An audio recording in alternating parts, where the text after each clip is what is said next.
ক্ষমতাচ্যুত প্রধানমন্ত্রী শেখ হাসিনা সহ ৩ জনের বিরুদ্ধে অভিযোগ গঠনের দ্বিতীয় দিনের শুনানি আজ। এই মামলায় গ্রেপ্তার থাকা একমাত্র আসামি সাবেক আইজিপি চৌধুরী আব্দুল্লাহ আল মামুনকে সকালে আন্তর্জাতিক অপরাধ ট্রাইব্যুনালে হাজির করা হয়েছে।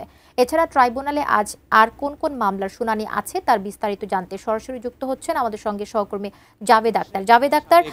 ট্রাইব্যুনালে হাজির করা শেখ হাসিনার বিরুদ্ধে জুলাই আগস্টে যে সংঘটিত মানবতা বিরোধী অপরাধ, সেই অপরাধের মামলায় শেখ হাসিনার সাথে এই দুইজনও আসামি হিসেবে আছেন।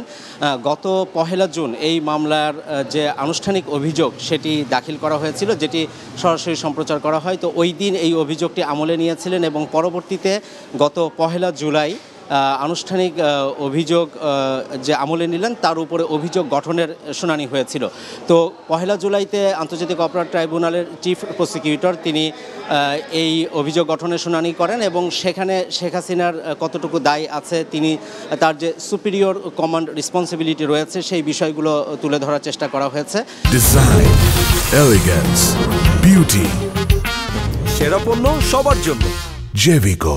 সেখানে তিনি কিভাবে কার কার সাথে ফোনে কথা বলেছেন, সাবেক মেয়র ঢাকা দক্ষিণ সিটি কর্পোরেশনের ফজলেনুর তাপস তার সাথে কথা বলেছেন, ঢাকা বিশ্ববিদ্যালয়ের ভিসি এস.এম. মাকসুদ কামাল তখনকার ভিসি তার সাথে কথা বলেছিলেন। এই বিষয়গুলো তিনি যে নির্দেশ দিয়েছেন, মানে কিভাবে নির্দেশ দিয়েছেন, পুলিশের আইজিপিকে স্বরাষ্ট্রমন্ত্রী আসাদুজ্জামান খান কামালকে বলেছেন, আসাদুজ্জামান খান কামাল আবার বলেছেন আইজিপিকে, এবং এর মাধ্যমে যত পুলিশ বাহিনী আছে তাদের কাছে যে ছড়িয়ে দেওয়া হয়েছিল সেই নির্দেশগুলো, অর্থাৎ গুলি করে যে হত্যা করার বিষয়টি এবং লিথাল ওয়েপন ব্যবহার করে যে সিস্টেমেটিক ওয়েতে ওয়াইড স্প্রেড সিস্টেমে যে তাদেরকে হত্যা করা হয়েছে এবং এখানে যে রোম স্ট্যাটিউস অনুযায়ী যে এখানে মানবতা বিরোধী অপরাধ সংগঠিত হয়েছে সেই বিষয়গুলো তিনি তুলে ধরেন। এবং একই সাথে চিফ প্রসিকিউটর এখানে চৌধুরী আব্দুল্লাহ আল মামুনের কেমন সম্পৃক্ততা রয়েছে, আসাদুজ্জামান খান কামালের ভূমিকা কী, সেই বিষয়গুলো আদালতের কাছে তুলে ধরে তিনি সেদিন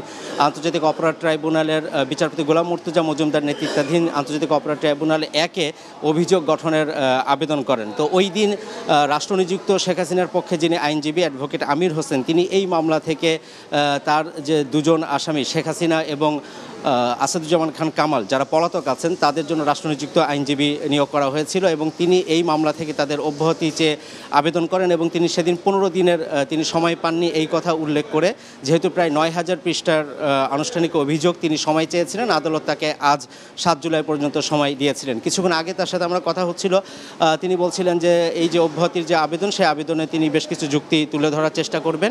যদি তার আবেদনটি নাকচ হয়, তিনি যে অব্যাহতির আবেদন করেছেন সেটি নাকচ হলে এমন হতে পারে যে আজ আনুষ্ঠানিক যে অভিযোগ গঠন যেটি সেটি হয়ে যেতে পারে। সাধারণত অভিযোগ গঠনের মাধ্যমেই বিচার প্রক্রিয়া আনুষ্ঠানিক যে বিচার সেই বিচারটি শুরু হয়।